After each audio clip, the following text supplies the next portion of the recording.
وہ اس کائنات سے چلے جاتے ہیں۔ میرے بھائیو دوستو، پتہ ہی نہیں چلتا کیسے انسان اس دنیا سے چلا جائے، لیکن انسان کو اس دنیا سے جانے سے پہلے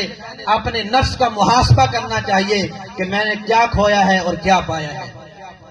میرے بھائیو، آج ہم جمع ہوئے ہیں ہماری ہمشیرہ کے اصالِ ثواب کے لیے کہ اس کو اللہ رب العزت نے ایک بہت بڑی آزمائش کے اندر ڈالا تھا،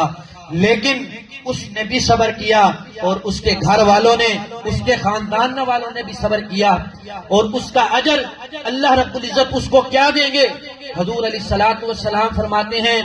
کہ حضرت ابو ہریرہ سے روایت ہے، حضرت عائشہ بھی یہ روایت فرماتی ہیں، وہ فرماتی ہیں کہ حضور علیہ السلام کا جب آخری وقت تھا، حضور علیہ السلام کو اتنا بخار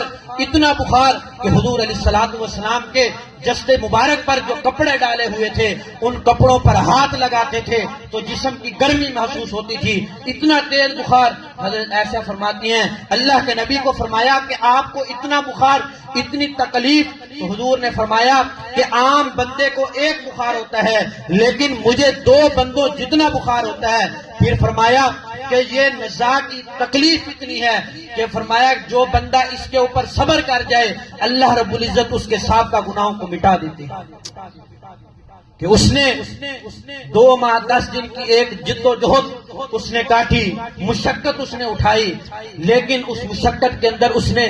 صبر کا دامن نہیں چھوڑا۔ ہمارے یہاں پر عزیز و اقارب بھی بیٹھے ہیں، علاقے کی عورتیں اس کا پتہ کرنے کے لیے آیا کرتی تھیں، لیکن جب وہ عورتیں گھروں میں جاتی اور جا کر کہتی ہیں ہم تو وہاں پر دیکھ کے آئے ہیں وہ بچی ہنس رہی ہے، وہ بچی خوش ہے، کوئی بھی آ کے اس سے پوچھتا تھا تیرا حال کیا ہے، وہ آگے سے کہتی تھی اللہ کا شکر ہے میں ٹھیک ہوں، لیکن آخری دنوں میں بھی اتنی طبیعت خراب ہو گئی، مجھے پوچھ رہی تھی کہ اب مجھ سے بیٹھ کر نماز نہیں پڑھ ہوتی۔ میں نے کہا اگر بیٹھ کر بھی نہیں ہوتی اشاروں سے پڑھ لیا کر۔